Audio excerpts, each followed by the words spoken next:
and we'll get his take on some of the things that Chip had to say. What is still fuzzy as we enter the fourth and final preseason game Thursday night on 97.3 ESPN. And before we bring John in, I want to let people know that John will be on the show every Tuesday, starting next Tuesday from 2 to 6, live at the Golden Nugget in Atlantic City. We'll be there for a weekly show. John and I will talk football for 4 hours starting next Tuesday. So good to have John on board. A little extended footballs. We'll talk Eagles and national stuff. He does for pigskin.com. So John has the pulse on both the Eagles and the national scene. We'll have a lot more to talk about every Tuesday now with John, and of course 24/7 at 973ESPN.com. All right, John. Obviously, Sam Bradford looked pretty good the other night, and I know Chip Kelly, he doesn't want to come out and say, hey, we certainly are better at that spot. We've upgraded.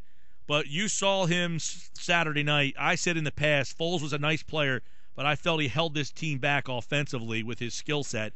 Is that going to be a problem now with Sam Bradford? Well, judging on that performance, it certainly isn't. And, I've been one of those people that question the trade. I'll be honest about that. I didn't understand it because Nick Foles did have extreme success here. He was 14-4 as a starter, and Sam Bradford in St. Louis left a lot to be desired. The one thing Chip Kelly always talked about with Sam Bradford was his accuracy and his quick decision-making. That showed up in Green Bay. If that Sam Bradford is going to play like that for 16 games, yeah, the Eagles are going to be better at that position. But that's still a big if. This is a guy with a significant injury history. That didn't change because of 3 series in a preseason game in Wisconsin. And, let's all temper and pump the brakes a little bit and realize that nobody has game planned for the Eagles yet. So as good as it was, and let's give them credit because it was really, really good, there are still questions that need to be answered. What are some of those questions then, in your opinion, John? Obviously, he has not played a lot. What are some of the questions that still need to be answered? Well, one of them is if you think about the tempo that this team plays at, and you think about playing an entire football game for 60 minutes, we're talking about 85 to 90 plays. There's a conditioning aspect of that for Sam Bradford, and we haven't seen if he's capable of doing it. That was the longest he played, and it was 3 series. And I don't disagree with Chip Kelly for taking him out of the game when he did. It was so good. You want to leave sort of on an up note. You want to leave on that confident sort of plateau. But it still needs to be answered. And it's not going to be answered because obviously he's not going to play on Thursday. It's not going to be answered until they're in Atlanta for the Week 1 game against the Atlanta Falcons. John McMullen, 97.3 ESPN.com. It's funny because Bradford played so well. I guess everybody got their questions out about him on Saturday night because there was barely anything brought up about him today at the press conference. You cannot criticize his performance. It was as close to perfect as you can be in that particular, time frame. 10 of 10, obviously, his passer rating was just slightly below the perfect rating that you can get in an NFL game. His accuracy was the most impressive part. His ball placement, everything was on the proper shoulder. Everything was placed where receivers could grab it and continue to run. And that's what Chip Kelly's always talked about. So he kind of bolstered that case because the one issue we haven't seen here for a very long time is a truly accurate quarterback. And, at some point I thought Aaron Rodgers had switched jerseys and was playing for the Eagles. That's how good the ball placement was for Sam Bradford against the Packers. Let's go to skip over the number 2 quarterback because he's pretty entrenched. What did Chip Kelly say today about what he has seen from Tim Tebow? Has he improved? What are some of the improvements? Because if you're trying to figure out what he's going to do at that position, I don't know that Saturday night helped. No, it didn't help. But I don't think it helped for Matt Barkley, who kind of admitted after practice today that he didn't have a good day. So it wasn't a good performance for either. And I think it'll be chalked up like that from the coaching staff. And it's difficult when you're playing limited repetitions with third and fourth string guys. So both guys are behind the eight ball. But, Chip has said Tim Tebow's progressed greatly from the first day they've had him till now. If you want to see that on the football field as far as the mechanics and the throwing motion, I don't think you can see it. I don't think it's there. I think the mentality has always been the specialization aspect for Chip Kelly. I think he's enamored with that. We saw him try the 2-point conversions, which didn't work. But that's the kind of thing he thinks about with Tim Tebow. And his mentality to me is if you're down to your third-string quarterback anyway, you're in deep, deep trouble. So I might as well have a guy who's a specialist that can help me win a game here and there if need be, rather than just keep a roster spot for a third-string quarterback. So I think the mentality from day one has been to trade Matt Barkley. There's been reports of that. I still believe that's the case. They're trying to do that. And if they can do it, Tim Tebow will be on this football team. Yeah, and I guess, I said the same thing. Is, look, if I need you for 1 or 2 games, then I think Tebow offers more. Am I saying Tebow's a better quarterback than Barkley? No. But Barkley is not doing anything to say, hey, Tebow, thanks for showing up, but I'm way better than you are. And that's where I think the where you just said, Tebow offers something, whether you saw it in the 2-point conversion tries the other night or not.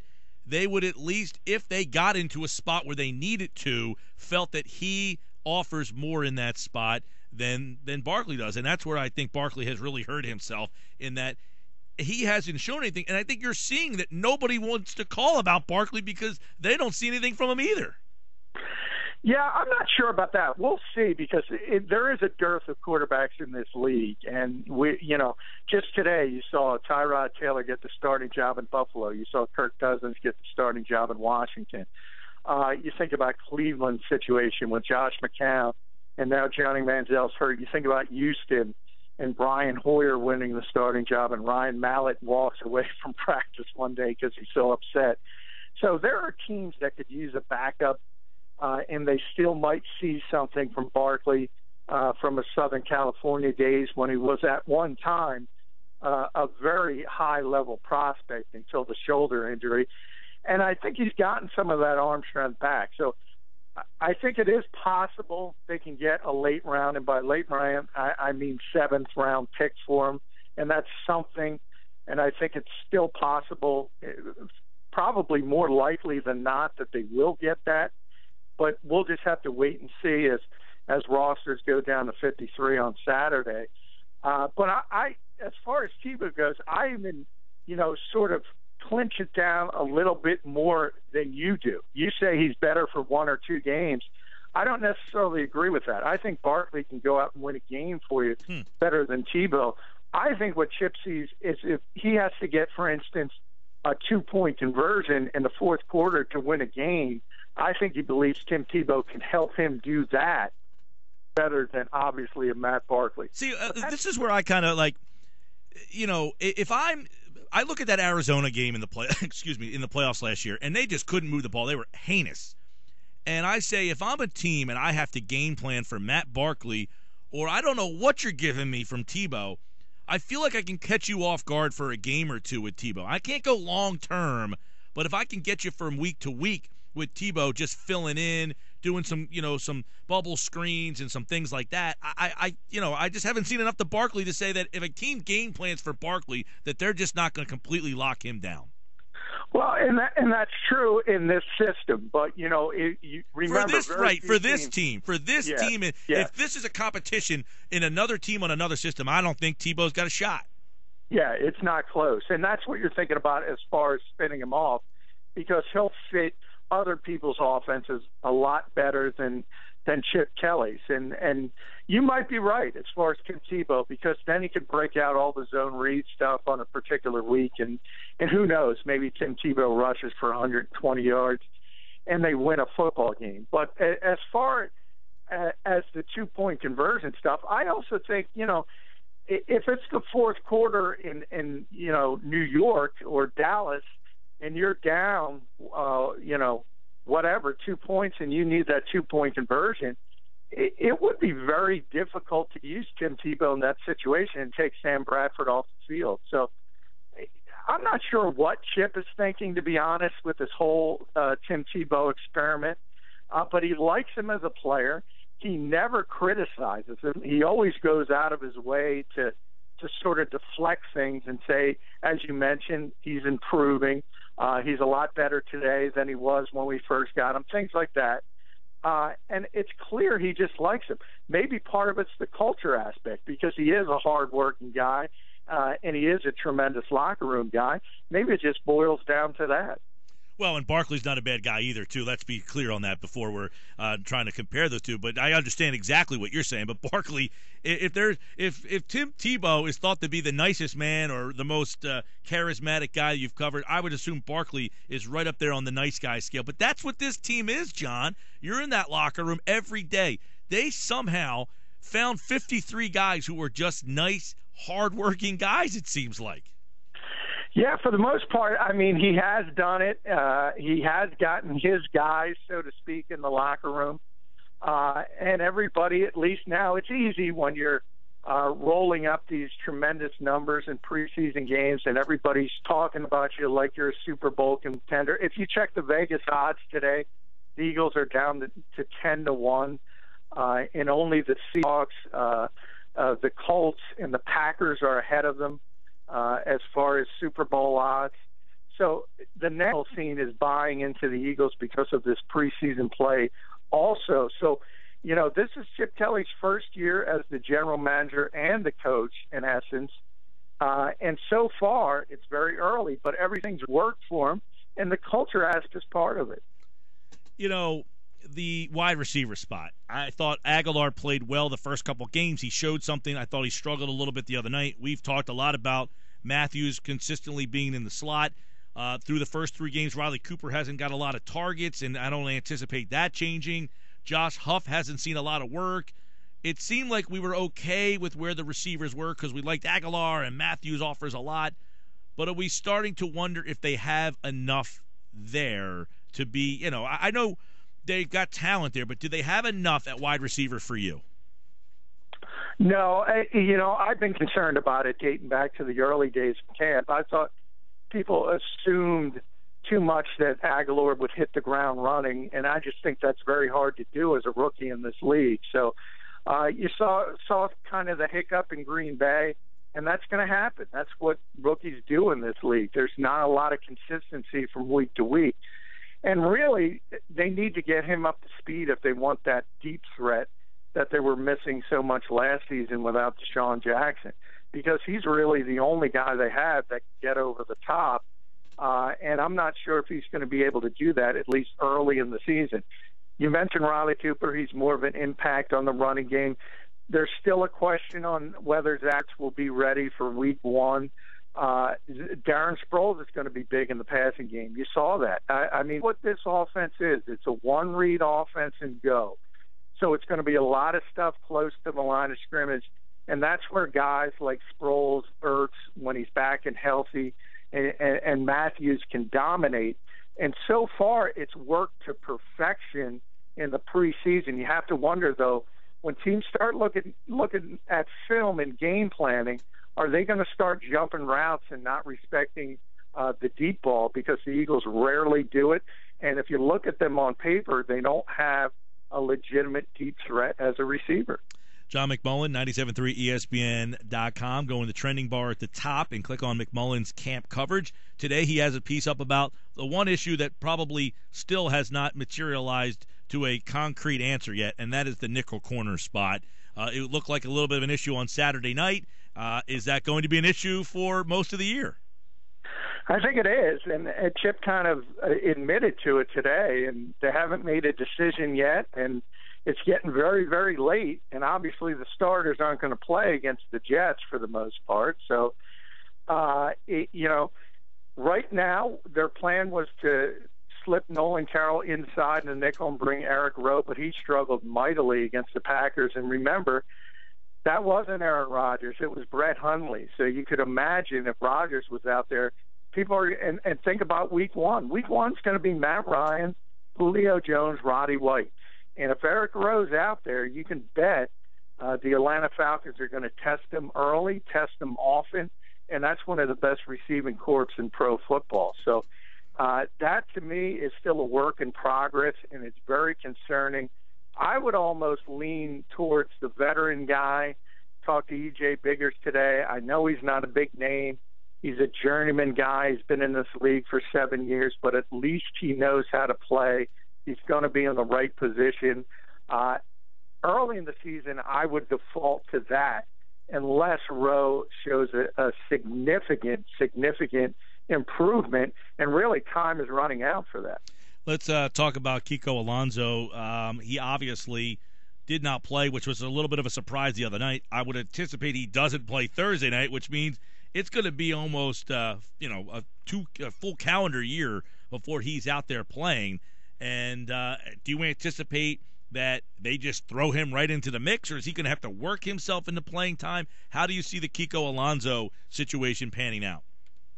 I do anticipate them throwing him right into the mix against Atlanta because they have to. I don't think D'Amico Ryans is healthy. It was pretty clear that he's still, trying to get back to full strength from the Achilles injury. Especially in pass coverage, you really can't put him out there in obvious passing situations. Maybe he can handle things as a run stuffer. So, it's not the best scenario, obviously, because you'd rather have Kiko getting significant reps in the preseason. But the concussion and now the leg injury, the bottom line, though, is he's a heck of a player, and he understands what needs to be done, and he's one of those guys defensively, sort of like I've been saying about DeMarco Murray on offense. I don't necessarily have to see a lot of him in the preseason because I know when he gets on the football field, he's going to be a difference maker, and I think you have to put him out there. If he's healthy, he's going to be out there against the Falcons, and he's going to be playing a lot. What do you make of Lane Johnson coming out of the game? Chip said he'd be able to go back in if it was a regular season game, and then he doesn't practice today. Is that just them being cautious, or do you think there's some concern with him? I don't think there's much. Lane certainly wasn't concerned. He kind of talked about it after practice. He called it a sprained MCL, which is certainly more than a 1 week injury, but he thinks he's going to be ready for the opener. Obviously, he wouldn't have came back in the game. That was sort of just off the cuff, when during the game and right after the game, you're not 100% sure, and sometimes the adrenaline's going, and maybe he would have tried to get back in there if it were a key contest late in the season. But obviously, they have some time. John, the safety spot, he admitted today that they don't know who the third and fourth guy is, but that they do feel confident in Walter Thurman and Malcolm Jenkins. Right now, who is that third guy in your opinion? Well, it's interesting because the third guy on the roster is Chris Maragos, who's going to make the team, but that is strictly for special teams purposes. If you're going to ask me who would be the third safety in to play in the base defense, that's open for interpretation because there isn't a lot there, as Chip alluded to. Ed Reynolds, had the big first preseason game, and he's back in the conversation. And then you have Maragos and Chris Brzezinski. None of those options are especially appealing, and that's why I've said for about 2 or 3 weeks now that when rosters do get cut to 53 by Saturday, I think that's the most likely position you might see the Eagles hit the waiver wire and try to pick somebody out of another organization. Yeah, and interesting because Tim Jennings released by the Bears, and we'll go over a couple of quick national notes with John McMullen here, who also does national coverage for today's Pigskin.com. Let me get your thoughts on what is happening with the Redskins right now. It seems that this is a absolute disaster, and somebody is going to be the fall guy here, you would think. Yeah, I mean, it's a dumpster fire. It's a real live dumpster fire, and I think this is Jay Gruden finally standing up to the owner and saying, I'm the head coach. This is, if I'm going down, I'm going down my way, and I don't think RG3 can run my system. But at the end of the day, while people may stand up and applaud Jay Gruden for standing up to an owner who most people, shape as a laughingstock, at least as far as football goes, he is going down with the ship because this is not a very good football team to begin with.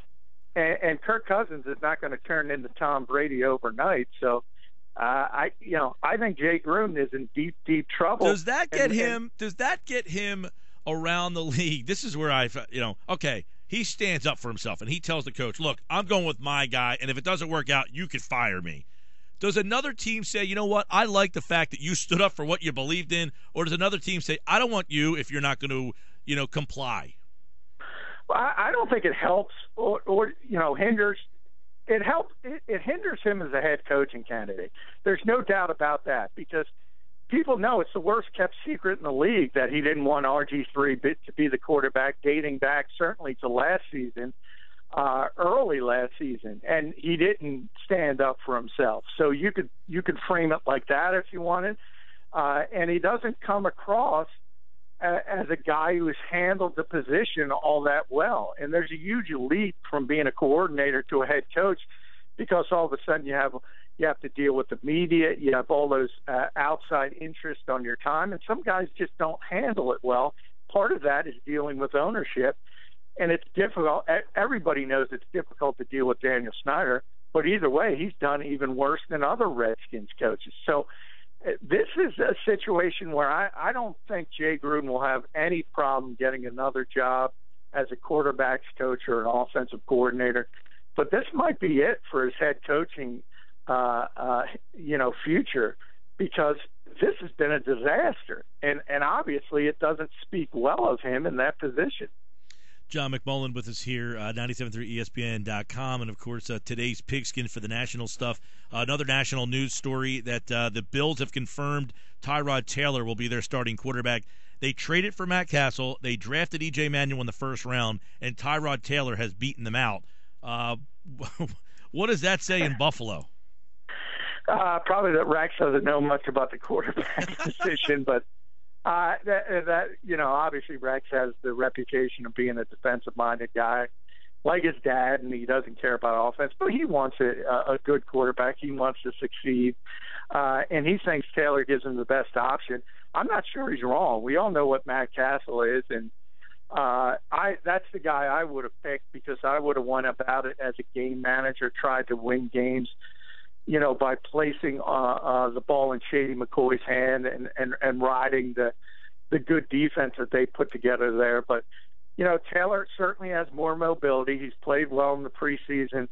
We don't know a lot about him because he's been Joe Flacco's backup for years, and Joe Flacco never misses a game. And, he's got a higher ceiling as a player, so why not roll the dice and see if something clicks? And then if it doesn't, you can go in another direction. I think that's sort of what Rex is thinking. John, obviously, Fred Jackson gets cut down in Buffalo. I mean, this is a guy that it seems like you keep wanting to write off and keep wanting to write off, but he always seems to be productive whenever the Bills feature him or turn to him. Are teams going to line up to try to get Fred Jackson on a roster? Well, I think he'll be on a roster eventually because, once injuries start to hit at that position, he's a proven guy. But people don't realize because, he's been around for a long time. He's 34 years old. And generally when you talk about 34-year-old people, they're not running backs in the National Football League. So that's working against him. He had a pretty high salary cap figure. I think that's more of why he was released than the fact he lost it as a player because the Bills have such respect for him. They wanted to do him a solid and give him more of an opportunity by releasing him at this first cut down where there's less people on the street. If you're looking for a running back, you're more likely to pick him up now than on Saturday when everybody floods into the market. So I think they were trying to help him.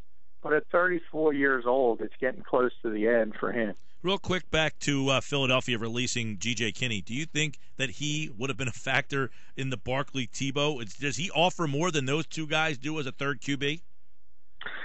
Not Barkley. I think hate to pick on Tim, but would he be a better traditional quarterback than Tim Tebow?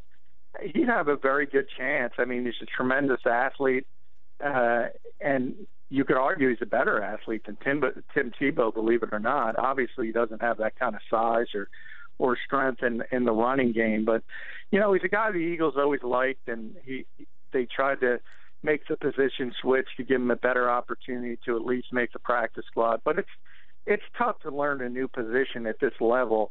And he's just another one of those guys that he's such a good guy. Chip Kelly likes having him around, so he would give him chance after chance. All right, obviously a lot going on between now and the openers for many of these teams. September 10th, the Thursday night game between the Steelers and the Patriots. And the Steelers learned today that they will not have Martavius Bryant. His appeal has been upheld. He'll miss the first 4 weeks. We still don't know if Tom Brady will play in that game on Thursday night. This is unbelievably ridiculous. 7 months later, we still have no resolve to air being taken out of the footballs. But that is the world we seem to live in, John. Yeah.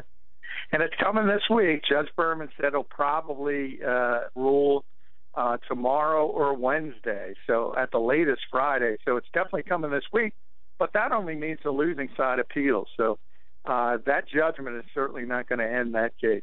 All right, John McMullen, everybody, 97.3 ESPN.com. Today's